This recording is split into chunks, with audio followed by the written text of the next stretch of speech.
Pero ¿cómo hemos podido estar tanto tiempo sin Nürburgring? 7 años ya, desde 2013, para un circuito que tiene que ser un incondicional en el calendario.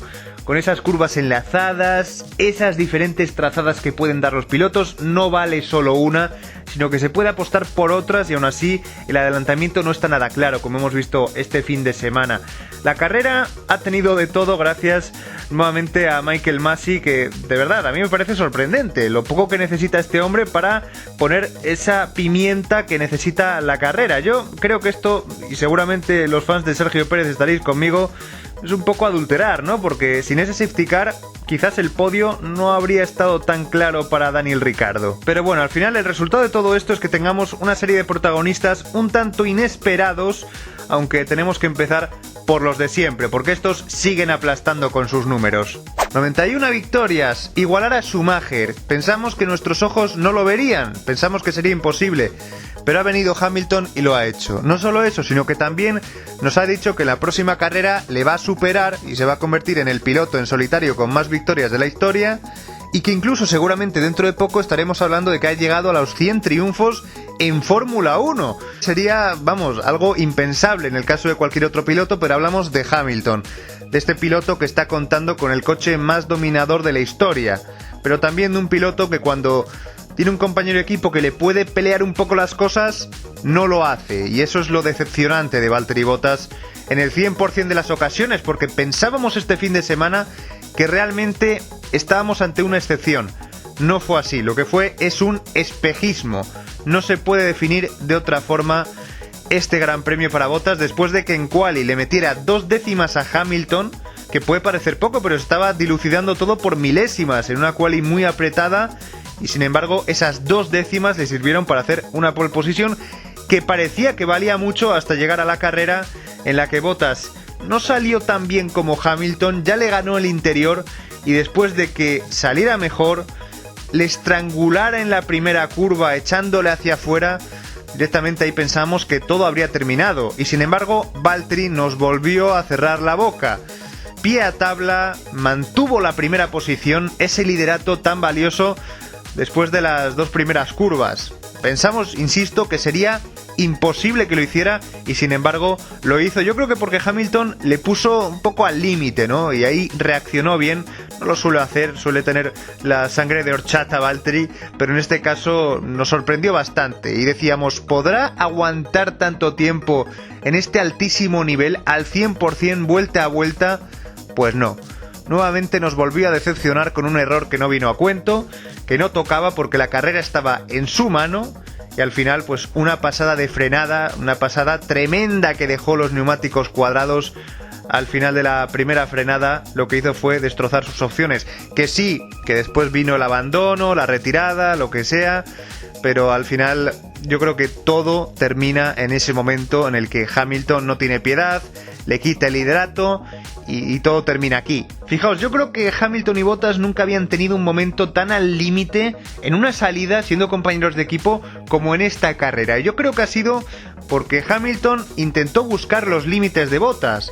Seguramente le puso contra las cuerdas, y aquí, aunque fuera por amor propio, porque no le birlara otra vez como tantas otras veces ese primer puesto, Bottas lo hizo muy bien, ¿no? Y seguramente muchas veces peca de ser un piloto un poco timorato en los primeros metros, le exigimos más, ser un poco más agresivo. En este caso yo creo que estuvo muy bien en esos primeros metros, no le podemos pedir más, siempre debería ser así de hecho. Y esa es la clave para que se lo ponga un poco difícil a Hamilton, si no, no vamos a tener carreras, si no, no vamos a tener posibilidad de divertirnos, de que haya entretenimiento hasta el final y que no sepamos quién va a ganar la carrera. Está claro que si Hamilton pasa la primera curva primero, a partir de ahí ya no hay más historia. Pero consecuencia de la tibieza de Bottas en todo el mundial, por mucho a quien corresponda, entre comillas, que haya habido en algún momento puntual, el resultado lo estamos viendo. Un Hamilton que está a punto de proclamarse campeón, en pocas carreras lo hará, o sea, será un insulto para el resto de la parrilla. ¿Y qué vamos a decir de Mercedes? Lo hará mucho antes que Hamilton, porque incluso en Portimao ya podríamos decir que se proclama campeón del mundo de constructores. Es sencillamente de locos. Algunos ven más luces que sombras en Red Bull, yo lo contrario, más sombras que luces. No sé si las luces son por el podio de Verstappen, pero creo que no ilumina demasiado. Lo que veo es un futuro negro, muy negro, después del sayonara de Honda, que ha convertido a Verstappen en Pedro Picapiedra, como él mismo dice. A ver, no creo que Verstappen esté muy contento con el futuro que le espera en Red Bull, porque por mucho que nos venda que tiene la sartén por el mango y que, bueno, pues sabe que va a contar con un motor competitivo, y si no, que se va. A ver, ¿a dónde te vas a ir si realmente no sabemos cuál va a ser el futuro de Hamilton y tampoco de Mercedes, que esas incógnitas no están despejadas aún? Para Verstappen la situación es realmente complicada, y para un piloto de este calibre tienes que mantenerlo motivado, ilusionado, porque si no espera un futuro mejor, pues realmente no tiene ilusión, ¿no? Por creer que puede estar compitiendo al máximo nivel en 2 años. 2022 había representado hasta el momento, pues eso, precisamente, renovación, cambio de reglamento, todo puede pasar a partir de este año, el establishment va a cambiar, Mercedes ya quizás no sea el mejor equipo. Pero, ¿qué tienes ahora? Ninguna garantía, 0 garantías, porque no sabes directamente ni qué motor vas a llevar. Lo cual es tremendamente triste para Red Bull, pero tampoco nos equivoquemos. Es una mala noticia para Red Bull, pero peor para la Fórmula 1. La realidad ha pegado una buena patada a la Fórmula 1, lo que pasa que en las nalgas de Helmut Marko. Y vamos a ver, ¿no? Porque por lo pronto es un fracaso de la era híbrida y veremos si esto cambia en 2026 o vete tú a saber cuándo, ¿no? Porque no sé cuándo finalmente harán ese cambio en los motores, que esperemos que esta vez sí den con la tecla para que más marcas se puedan sumar y no pase lo que ha ocurrido con Honda, que es un fracaso absoluto de la máxima categoría supuestamente.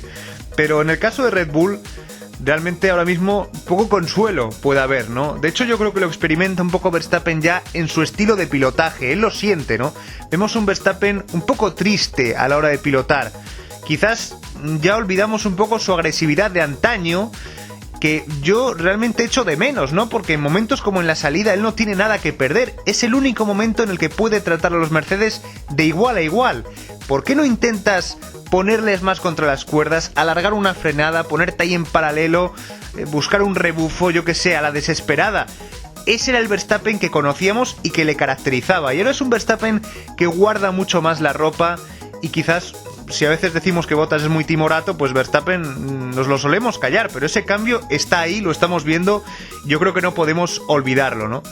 Y tampoco podemos olvidar lo que es Alex Albon hoy en día. En el futuro no sé cuál va a ser tampoco el compañero de Max en el futuro, pero por lo pronto es un piloto que, como hemos visto, ¿no? Encendió el modo Destroyer, tenía los Alfa Tauri entre ceja y ceja, y ¿para qué queremos más, no? Primero con el pobre de Daniel Kvyat, que no sé qué tenía contra él, y después no le bastó con él, sino que también se fue contra Pierre Gasly. El futuro Dios dirá, pero para Red Bull es triste, muy triste, aunque por ahora no lo vean o no lo quieran ver, o se fijen en Ferrari y se consuelen, porque mal de muchos consuelo de tontos, y claro, viendo lo mal que están otros, pues claro, de lo malo tú estás haciendo podios, ¿no? Que te quiten lo bailado y al menos eres el único que puede estar un poco casi a veces mirando a Mercedes de cerquita, ¿no? Porque en carrera al menos les mantenían un poco el ritmo, seguían a esa distancia respetable al menos de 2-3 segundos, pero no nos engañemos, los Mercedes juegan, Hamilton sabe lo que tiene que hacer a cada segundo, y esa no es la distancia real. Red Bull está lejos, me da igual que estés haciendo podios o estés fuera, o al final si no ganas esto poco importa, y sobre todo si no tienes ilusión y garantías y expectativas de cara a un año clave como es 2022, en el que todo el mundo está poniendo la carne en el asador y tú por ahora parece que estás más fuera que dentro, amenazando con que te vas y no te dan un motor, en fin. Ya sabemos cómo funciona esto y por ahora Red Bull parece que tiene las de perder en este juego. Pero venga, dejémonos de tonterías porque ahora lo que importa es el show time. Daniel Ricciardo, cómo lo echábamos de menos en los podios, claro que sí. Aunque sea él solo se lo monta, el show time no puede faltar, ¿no? Y de alguna forma esto le sirve para reivindicarse. Porque aunque huyó despavorido de Red Bull en su momento y daba igual el destino, Él apostó por Renault y lo hizo por algo, y ahora ya al menos ha conseguido ese podio que reafirma un poco su decisión. Renault es un equipo que ha crecido muchísimo en los últimos años. Quizás la pasada temporada se estancó un poco, se lo reprochamos y ahí es donde hicimos bastante leña del árbol caído, ¿no? Por el fichaje de Daniel, pero de nuevo hemos visto una evolución. Precisamente una evolución de algo que necesitaba Renault, que era el motor, el propulsor, y de qué manera lo han hecho este año. Han dado un salto cualitativo muy importante, haciendo de este coche algo yo creo que muy interesante, porque va bien en cualquier circuito, ¿no? Quizás en este sentido McLaren, por ejemplo, va bien en circuitos rápidos, luego en otros sufre más, la fiabilidad también les está penalizando. Racing Point, por ejemplo, también vemos que se están estancando un poco en cuanto a evolución, pero Renault es el coche que lo tiene todo, ¿no? Y que todos los fines de semana ahora mismo está en un nivel en el que puede estar cerquita del podio y no nos extraña. Y por eso tampoco nos extraña que estén ya casi rozando el tercer puesto en el Mundial de Constructores. ¡Qué barbaridad! Porque seguramente no lo habríamos pensado, o sea, que Renault estuviera luchando el tercer puesto. Pero sí, tiene posibilidades, lo cual es algo que paradójicamente Ricciardo no quiere. Vamos a ver qué pasa, ¿no? Porque sería darle un buen pellizco económico a Renault en un momento en el que aquí nadie presume de tener mucho dinero porque la salud económica de todos está bajo mínimos. Y además Ricciardo se va, ¿no? Entonces seguramente no quiera dejarles este regalito a sus excompañeros. Vamos a ver, ¿no? Yo creo que quizás de cara al futuro esta es la mejor noticia, ¿no? Que Renault esté bien, que Renault esté fuerte para encarar estos años tan importantes, sobre todo un 2022, ¿no? Veíamos ahí a Luca Di Meo en primera fila, también celebrando ese podio. Yo creo que es importante, ¿no? Que haya máximos mandamases que estén implicados al 100% en este proyecto, y eso habla de la buena salud, de las buenas intenciones, sobre todo de cara a nosotros, ¿no? A lo que nos interesa, que es un futuro con Fernando Alonso en el equipo, que ya se relame con los buenos resultados, ¿no? Aunque realmente yo no sé si esto creéis que puede ser una manzana envenenada, porque también tiene su doble lectura. Esto es positivo que empecemos a generar expectativas en torno a Renault, sobre todo teniendo en cuenta que Fernando Alonso ya iba un poco en contra de este discurso, ¿no? Yo vuelvo a la Fórmula 1 para divertirme, no quiero pensar en resultados porque todavía no estamos para ganar. Pero claro, vas a un equipo que está haciendo hoy por hoy podios. Creo que se resume el carrerón de Ricciardo claramente en ese adelantamiento en las primeras vueltas a Charles Leclerc, cuando estaba sacando las uñas, cuando estaba sacando los codos al máximo porque no quería que le adelantaran. Y sin embargo Ricciardo, precisamente, ¿no? En esas primeras dos curvas que nos regalaron buenas imágenes en esta carrera, le consiguió adelantar. No fue fácil, no fue sencillo, pero fue una maniobra preciosa y que demuestra que Daniel Ricciardo es un piloto top. Es un piloto que, aunque seguramente ahora pues no esté muy de moda, ¿no?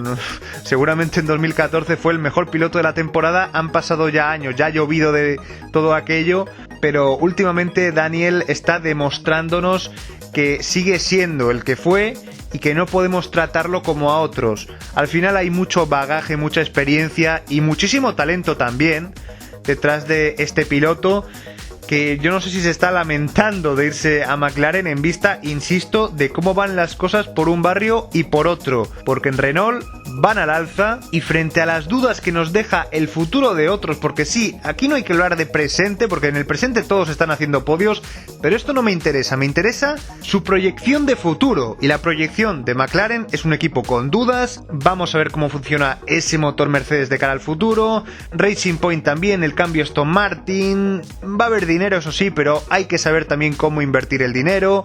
En cambio en Renault tenemos todos los ingredientes, y creo que, a ver, estaréis de acuerdo conmigo, desde Malasia 2011 ya tocaba por fin volver a saborear el champán. Soluciones Hülkenberg, si usted me necesita, allí estoy. Da igual que me esté tomando un café con un amigo, que esté totalmente desconectado de las carreras. Si usted me llama, tranquilo que voy a poner su coche en una muy buena posición, porque vamos a ver, vamos a hacer un poco recopilación de lo que ha sido este gran premio para Nico Hülkenberg. No hizo ni 1 kilómetro en entrenamientos, tan solo 10 minutos en quali, y después en carrera pasa del último puesto, de la posición 20, al octavo. Yo creo que aunque tengas un Racing Point, un coche medianamente competitivo, esto es absolutamente increíble. Ya sabíamos que Nico Hülkenberg es un pilotazo, piloto muy fiable, muy consistente, de esos que te traen el coche a casa con los puntos cada fin de semana, pero se está destapando también como un gran piloto de pruebas porque precisamente esa virtud que tiene tan marcada en su personalidad la puede aplicar a una situación límite en la que otros pilotos se ahogarían, en la que sin nada de preparación él puede sentarse en un coche después de meses sin haber pilotado el Racing Point, que lo hizo eventualmente, ya es mala suerte, ¿no? Primero con Checo, ahora le ha tocado a Stroll, y sin embargo consigue dar lo máximo del mismo, ¿no? No del coche, pero sí del mismo. Y decimos que no del coche por culpa no suya, sino de la Fórmula 1, que ha hecho muchas cosas bien, que está siendo un ejemplo en cuanto a la pandemia se refiere, pero no precisamente esto, que es uno de sus pocos lunares. Vamos a ver, ¿puede explicarme alguien que un año en el que ha aumentado tanto el porcentaje de riesgo para los pilotos titulares, que es mucho más probable que se pierdan una carrera y consecuentemente la posibilidad de que los probadores corran, al final los pilotos de pruebas no estén metidos en la burbuja siguiendo la dinámica de los equipos? ¿Puede alguien entender esto cuando los pilotos probadores tendrían que ser súper importantes esta temporada? No estar desligados ni un segundo de sus equipos. Me parece muy bien que dediques minutos para Roy Nissany, Mick Schumacher, Callum Ilott, pero yo creo que precisamente son los pilotos reserva los que tienen que asumir un rol mucho más protagonista en los fines de semana y estar mucho más implicados con el equipo, tener mucha más preparación, porque de esta forma no les pillaría de sorpresa, que prácticamente para Nico Hülkenberg ya viene siendo una costumbre eso de levantarte y tener el día más impredecible de tu vida. Por eso creo que no debemos equivocarnos cuando vemos a Nico Hülkenberg último en clasificación, ¿no? Aún así ha hecho un grandísimo trabajo, insisto.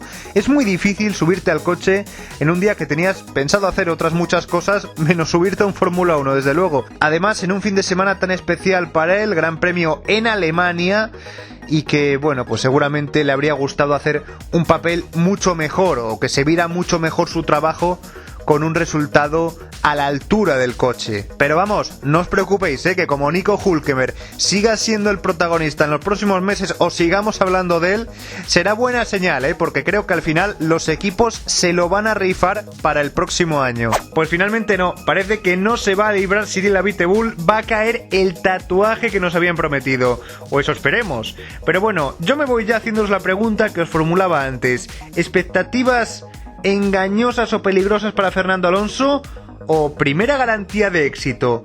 Compartid vuestra opinión en los comentarios y ya os estamos esperando para el próximo Briefing Post GP.